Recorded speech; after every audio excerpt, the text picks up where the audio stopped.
JD Vance should be the next president of the United States after Trump finishes off this second term. JD is a very effective spokesperson for all the principles that you just espoused. In a way, Trump doesn't even try to be. You know, Trump is funny. Trump is entertaining. Trump is a great marketer and messenger, just in his quick, language where he boils down an issue to 5 words that even a 5th grader or a 3rd grader can understand. Very effective. Very, very. But JD can go really in depth on these issues and really give voice to all the things that you and I just discussed. And if you gave him a House majority and a 60-vote Senate majority, then he would get legislation passed. But right now, you can't pass anything. You cannot pass anything without 60 votes in the Senate, and we don't have it. Yes, you might be thinking, this is all Megyn Kelly have this to say. Let's talk about GOP. Is it JD? Because whenever Trump gets asked this question, he says, yeah, JD, yes, or Marco. He always throws Marco in there, who we love. But is there realistically any way that Marco gets it over JD? Let's do a survey of the audience. I'm going to ask you all to vote by show of hands. If you're uncomfortable voting in front of the others, you can close your eyes as you vote. Raise your hand if you'd like JD Vance to be the nominee. Okay? Universal. Raise your hand if you'd like it to be open and someone else can be considered.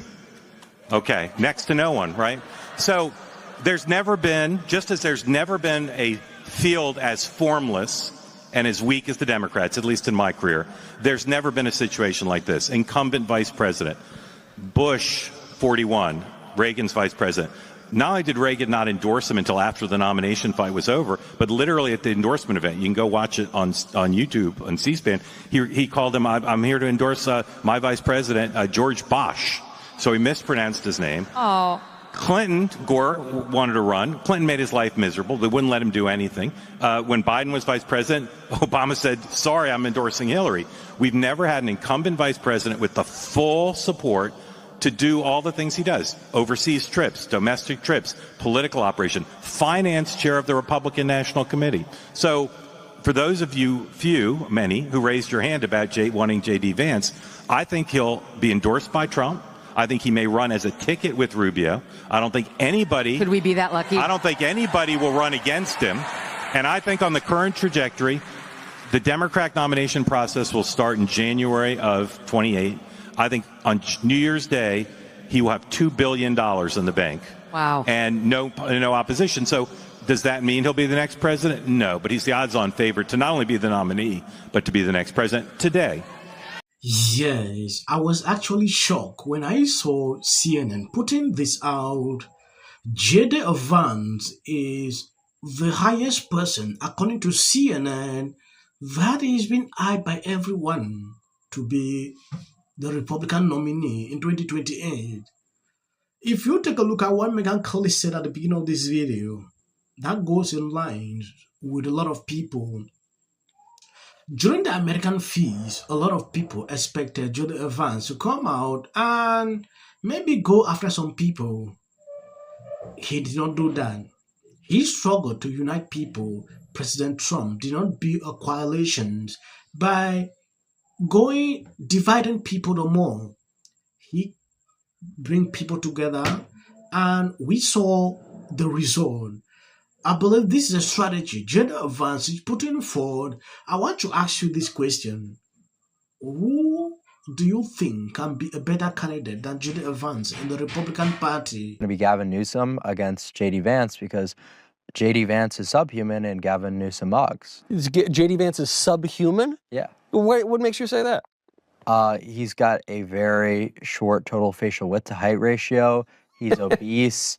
Very recessed side profile, whereas Newsom is like 6'3" Chad.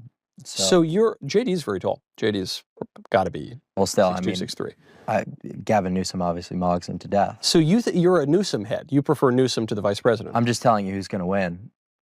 Do you prefer him though? Honestly, it's hard to say, but Newsom being that much more of a mogger and like having a president who's like fat and especially that young. You think I don't think he's fat.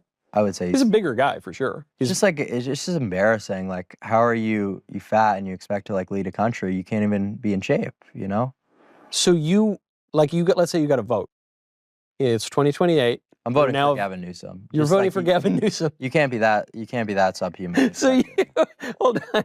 You got all right. Well, this actually is of a thread with the whole conversation, because you look at these two candidates. You have Gavin Newsom, worst governor in the country. I think we would all agree. Destroyed his state, let its main city burn to the ground because of his incompetence. Is a personal, complete derelict, liar, degenerate. But he is good looking. I'll grant you that he's good looking, and it kind of looks like Patrick Bateman, American Psycho. Hey. And then you have this vice president to President Trump, the transformative right-wing president in our lifetimes. Who do you support Trump or no? Yeah. Okay. So you got this vice president handpicked by Trump, who is extremely intelligent, very right wing. I think he's a pretty good looking guy. I don't know. Maybe I guess you disagree. But he's all these things, checks all these boxes, would have all these great policies. And regardless, you're going to pick the mass migrant, pro-trans, pro-murder the babies, pro-burn the cities to the ground, pro-BLM Democrat because he's skinnier than the conservative vice president. 100 times over.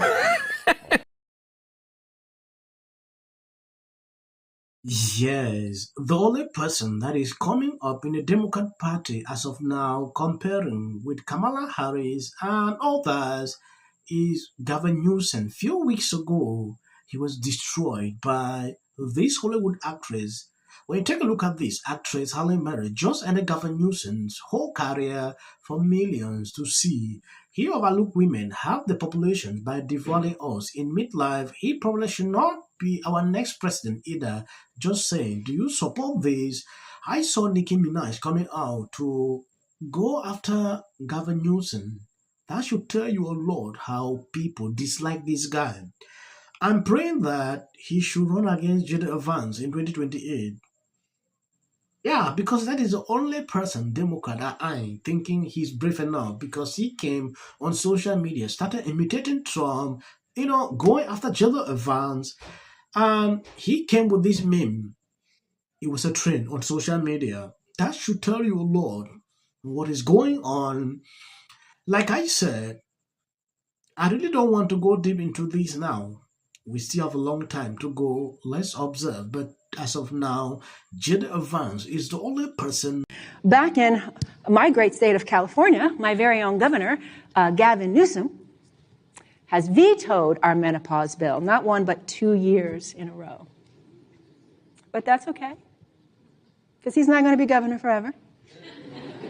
And with the way he's overlooked women, half the population, by devaluing us in midlife, he probably should not be our next president either.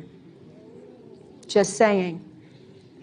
I need every woman in this country to fight with me. But the truth is, the fight isn't just for us women. We need men too. We need all of the leaders, every single one of you in this room. This fight. Nobody is afraid of Jasmine Crockett because of her authenticity. And that is actually what they are fearful of, is my authenticity, because it rings true with every single American, everyday people. And instead of talking about policy, when you're talking about the record speaks for itself, baby, let's talk about your record. Because the only reason you're the vice president is because the current president tried to have his last president. This was Jasmine going off on JD Vance. When I look at what actually happened here, I had to laugh all through because it is funny. JD Vance is qualifying. Jasmine clicks well with Gavin Newsom, thinking maybe he will be the next president. That can happen. I've seen people that disagree with Trump, but they totally don't like Gavin Newsom. JD Vance, 48% chance. Nobody else is even close. Marco Rubio is way back at 12%, and no one else is even above a 5% chance of being the 2028 GOP nominee. Primary, JD Vance, running 42 points ahead. There's a reason why he's such a heavy favorite in the prediction market so far, because if you win the GOP primary in New Hampshire, chances are you're going to be the Republican nominee for president. I'm going to end here. I don't want to prolong the video. As of the short clips at the end, that is for the YT algorithm. You can skip. So, there you go. $1,500. Let's see if they get the. Well, I want to see them get it. MAGA's going to break up because of Donald Trump's criticism of Rob and can sit at either place. Thank you for coming. I really appreciate it. You and your husband were friends with Rob and Michele Reiner, and Everybody knew that wasn't true. A dangerous relative as a likely suspect, a tip that led to her brother Nick. Rob Reiner and Nick had a heated argument the night before at Conan O'Brien's Christmas party, being back on his own. In one interview, she said, We should have said nothing. The United States to take this family tragedy in which the president had made no comment. When people ought to have. Yeah. Absolute horror. You just got to keep your eyes open, y'all. Because if they could just come up and take somebody.